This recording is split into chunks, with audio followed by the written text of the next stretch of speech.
Dans l'écho des cryptos, ce lundi, zoom sur les grandes tendances à suivre dans l'univers crypto en 2023. Après une année 2022 tumultueuse, 2023 pourrait réserver des surprises dans le secteur. Nous demanderons aussi quelle place cette classe d'actifs peut-elle prendre dans la constitution du patrimoine des Français. Pour en parler, notre invité aujourd'hui est Laurent Auvion, directeur innovation du groupe DLPK, spécialiste des solutions financières auprès des professionnels du patrimoine. Bonjour. Bonjour. Bienvenue dans Smart Patrimoine, Laurent Auvion. Merci beaucoup de nous accompagner. Je le disais, l'année dernière a été particulièrement ardue pour le monde de la crypto. Est-ce que l'effet domino, puisqu'on en a évidemment beaucoup parlé, de la faillite de la plateforme américaine FTX est arrivé à son terme selon vous, ou est-ce qu'on peut encore en voir des conséquences? Alors on aura encore des conséquences parce que les premiers dominos sont pas encore, ils sont en train de tomber, ils n'ont pas encore complètement atterri, et donc on a encore des acteurs comme Genesis ou comme Grayscale qui continuent de bloquer les retraits en liquidité des avoirs des clients, et donc ça a nécessairement des impacts et des répercussions jusqu'à certains acteurs, y compris en France parmi nos partenaires. Donc on aura encore quelques remous, mais qui seront plus des remous juridiques et des suites. Après, je pense que les dominos qui devaient tomber sont en train de le faire. Je vous l'ai dit, ils sont peut-être pas encore complètement arrivés par terre, mais normalement on est à peu près protégé de tout ça. La question, c'est est-ce que le ménage a effectivement été complètement fait au sein des acteurs? Est-ce que tout est parfaitement clean désormais? C'est pas sûr, c'est pas évident, on va en parler, mais on va parler de régulation. Que 2022 a été très très très sportif sur les actifs numériques. Bon, le début d'année, en tout cas 2023, commence plutôt bien. Les crypto-monnaies retrouvent les chemins haussiers. Ça, comment vous l'expliquez ? Alors, c'est ce qui est assez étonnant, c'est qu'il n'y a pas d'explication fondamentale. Ouais. C'est un peu une des difficultés avec le marché des actifs numériques et des cryptos. C'est que c'est un marché qui est très jeune. Le Bitcoin a une 13 ans à peu près. Ethereum, c'est 2015, donc ça fait 8 ans. Et tous les autres actifs numériques, il y a à peu près 18 000 tokens qui sont disponibles en trading sur le marché des actifs numériques. 18 000 tokens, on se met assez vite d'accord sur le fait qu'il y en a 17 950 qui ne seront pas forcément là encore dans 2 ou 3 ans. Donc il faut être extrêmement prudent.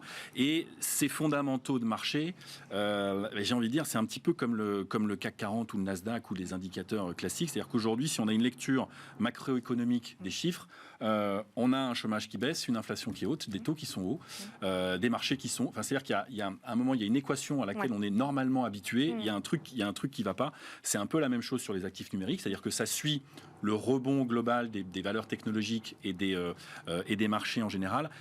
Très objectivement, j'ai pas d'explication fondamentale à vous donner. Alors, tout le monde vous citiez Bitcoin, monnaie Bitcoin, blockchain, Ethereum. Aujourd'hui, c'est eux qui confirment leur position de leader en début 2023, là également. Si on appelle la dominance de Bitcoin et d'Ethereum, Bitcoin, c'est à peu près 40% de la valeur du marché global des actifs numériques, et Ethereum oscille entre 15 et 20%. C'est-à-dire qu'à eux deux, ces deux valeurs-là pèsent plus de 50%, voire 60% du marché global des actifs numériques. Donc, sont vraiment à la fois les locomotives et puis un petit peu les indicateurs de référence, et aussi un peu les valeurs refuges, si je puis me permettre l'expression. Alors des valeurs refuges qui restent extrêmement volatiles, mais qui restent prisées par les investisseurs. Après, encore une fois, si on rentre dans les analyses fondamentales, Bitcoin et Ethereum sont deux choses bien différentes en termes d'usage et y compris en termes de technologie et de promesses de valeur dans les années qui viennent. Mais ça reste effectivement c'est un peu le total et le LVMH du CAC 40 si on veut faire une comparaison pour que tout le monde comprenne bien. Ouais. Est-ce que vous restez prudent auprès de vos clients sur vos conseils d'investissement sur cette classe d'actifs ? Très. Très, pour plusieurs raisons. La première, c'est que on parle souvent d'un marché des actifs numériques. Ça n'est pas un marché au sens où on l'entend, ou au sens où on a l'habitude de travailler. Un marché, c'est un marché qui est organisé, qui a des règles, notamment de communication, qui a des règles de transaction, qui a des règles de prise de participation, ou en tout cas où chaque acteur est tenu de se plier à ces règles-là, sous peine d'être sanctionné par la SEC aux États-Unis, l'AMF en France, etc., etc. Sur le marché des actifs numériques, ça reste encore un marché qui est relativement relativement jeune et qui est relativement artisanal, voire amateur. Alors, compte tenu des volumes qui s'y traitent, ça peut paraître un petit peu surprenant de dire ça, mais il faut vraiment l'avoir en tête. C'est-à-dire que c'est pas un marché qui est régulé, il y a des biais d'information, il y a des déséquilibres qui se créent entre différents acteurs, donc c'est un marché sur lequel il faut aller avec extrêmement de prudence. Qu'est-ce que ça veut dire et comment est-ce qu'on peut y aller avec extrêmement de prudence quand on est investisseur? Oui, c'est ça, quelles sont vos préconisations, alors, déjà, il faut bien comprendre qu'il y a 3 composantes dans lesquelles on peut investir quand on s'intéresse à ce marché-là. Le marché des actifs numériques, c'est d'abord et avant tout un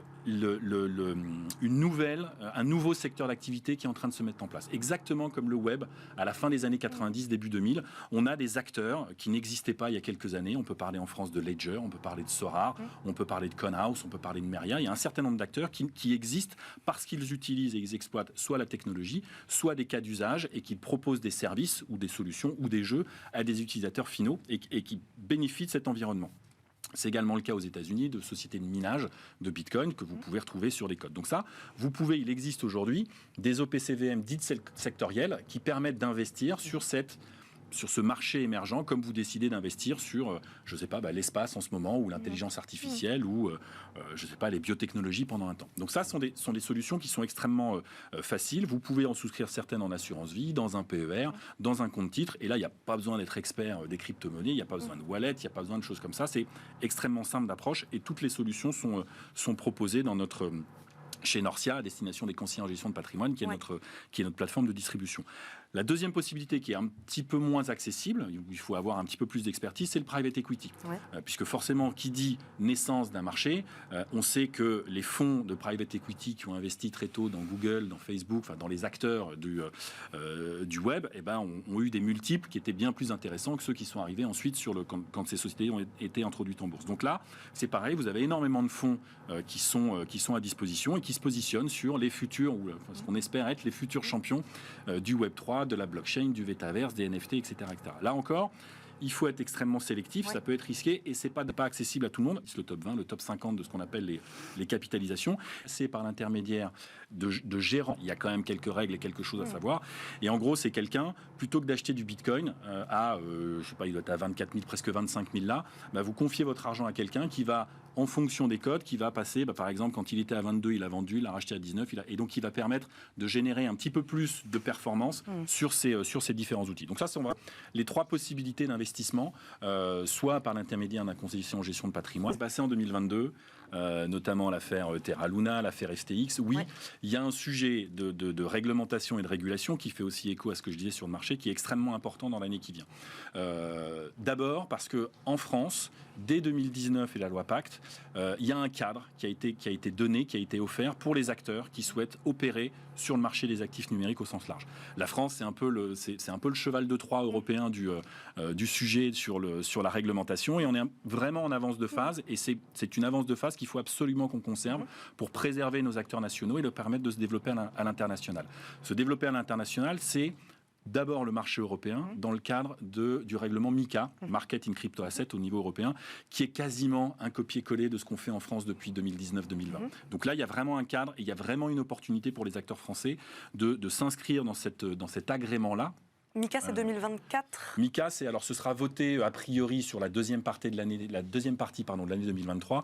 Et ensuite, il y a 18 mois pour la mise en application. Donc on est, courant 2024, début 2025. On va dire, si ça prend un petit peu de retard. Mais effectivement, ce sera un des grands enjeux 2024. Et en attendant, on est, nous, extrêmement attentifs dans la sélection de nos partenaires à un certain nombre de règles, et notamment le respect de la réglementation, notamment d'un point de vue qui est extrêmement important, ce qu'on appelle la custody, le dépôt des fonds de clients, parce que c'était un des problèmes de FTX, et c'est quelque chose auquel il faut être vraiment très attentif, parce que un client peut accepter de perdre 80% de sa valeur si le sous-jacent, si Bitcoin perd 80% de la valeur, j'ai fait le choix d'acheter du Bitcoin, ça a perdu 80%, j'ai pris mon risque, je compenserai ce risque différemment. Par contre, si je confie mon argent à quelqu'un et que cet argent disparaît parce qu'il a été mal utilisé ou il a été utilisé de manière frauduleuse de la part de l'acteur, là c'est un vrai problème. Parce que même si c'est que 5, 10 ou 15%. Et donc nous on est très attentifs dans la réglementation. Alors on travaille beaucoup avec l'ADAN, l'Association pour le développement des actifs numériques, et puis les acteurs qui sont enregistrés PSAN. Je peux parler de Conao, je peux parler de Meria, je peux parler d'AlphaCap, je peux parler de Going, je peux parler de... On ne travaille pas avec eux, mais vous avez également des acteurs comme Tilvest qui font un travail très intéressant sur ces sujets-là. Mais justement sur cet agrément, il y en a certains qui disent qu'il est tout bonnement impossible d'obtenir cet agrément à l'heure actuelle. Vous en pensez quoi? Alors, c'est très compliqué en ce moment pour deux raisons. La première, c'est un problème d'effectif au sein de l'AMF et de la CPR, c'est-à-dire qu'il n'y a pas assez de personnes pour traiter les dossiers en attente. Ça se règle assez facilement. Le deuxième, c'est que on va être assez clair, depuis la faillite d'FTX et en attendant l'arrivée de Nika, on a un petit peu de flou, un petit peu dans ce niveau-là. Ouais, on fait attention. On se dit, mais on est peut-être allé un peu loin sur l'enregistrement. On a peut-être enregistré des acteurs qui n'auraient pas tout à fait mérité de l'être. Donc on va mettre le frein sur les enregistrements. Ça veut dire qu'il faut accélérer sur l'agrément, mais on vient de voir que d'un point de vue effectif, c'est compliqué. Donc on est dans une espèce de flou. Je pense que les premiers agréments arriveront dans le courant de l'année 2023, parce qu'on a des acteurs français qui sont prêts depuis longtemps et qui sont en train de discuter avec les autorités pour y arriver. Là encore, ce sera très important pour rassurer les investisseurs, les intermédiaires, les conseillers en gestion de patrimoine, pour arriver à une offre packagée, stabilisée, qui soit très intéressante et opportune pour chacun des clients finaux. 10 secondes, parce que j'aimerais qu'on continue quand même à donner des conseils à ceux qui nous regardent. Vous en avez un tout petit peu parlé tout à l'heure. NFT, métavers, ce seront aussi les tendances à suivre cette année 2023. On terminera là-dessus. Il y a une grosse tendance par rapport à ça. Il y a deux tendances. Alors une qu'on n'avait pas forcément vu arriver, c'est l'intelligence artificielle, notamment avec ChatGPT qui vient de bousculer un petit peu tout ça et qui donne un intérêt extraordinaire à la blockchain parce que ChatGPT, ça récupère des informations et ça permet de tracer les informations telles qu'elles ont utilisées. Vous couplez ça à une blockchain en termes de rémunération de la source, en termes de rémunération, enfin de répartition de la valeur aux différentes personnes qui participent à la création de l'IA et à son alimentation, c'est extrêmement intéressant. Et Web3, Metaverse, NFT, c'est le débouché des clients finaux, du grand public. Et donc là aussi, ce sera extrêmement intéressant de suivre ce qui se passe cette année. Merci Laurent Ovian d'avoir répondu à nos questions aujourd'hui dans Smart Patrimoine. Je rappelle, vous êtes le directeur innovation du groupe DLPK. Merci beaucoup d'avoir été avec nous. C'était un plaisir. Tout de suite, c'est Enjeu Patrimoine.